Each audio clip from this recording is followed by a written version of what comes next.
In the video for today, I'm going to show you how to share your live location with your friends and family members using your Android phone in 2025.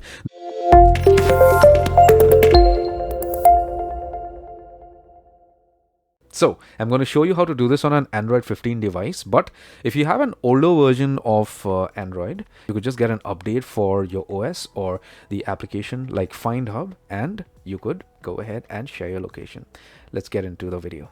So the first thing is get hold of your Android phone and get to Google Play directly. Okay, once you do that, you just do a search for Find Hub and then you install the application. On most Android devices, this is already installed. You may just find it out there in the application section.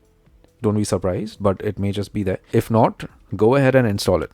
Okay, after you install Google Find Hub, click on open and then you unlock your phone and then your location is going to be traced on Google Maps. So in order for you to share your location, click on people and then click on new share.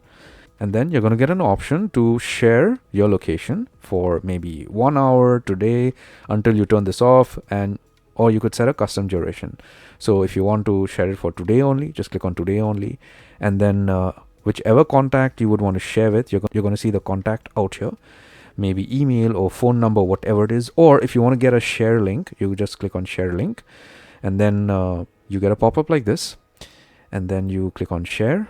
And then you're going to get a share link out here. Just copy the share link, and whoever you want to share your location with, for instance, if you want to share your location with a company person, okay, maybe this one out here, just paste the share link out here and you're done.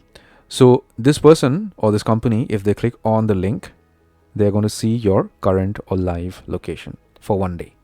And in order for you to stop sharing your location, all you have to do is just get back to Google Find Hub and you just go ahead and click on this link out here and then click on stop sharing. Okay, so click on OK. Your share link is going to be disabled or deleted. So anybody having that shared link that you created is going to see your live location for the time period that you selected. I'm sure you get it. But if you want not just 1 hour, you could go ahead and create a share link for maybe a day or maybe 2-3 days or whatever it is. You could create a custom duration for your share link. I hope this was helpful and I hope you got some value from my video for today. If you did, give my video a thumbs up, subscribe and hit the bell notification icon. Take care, my friend.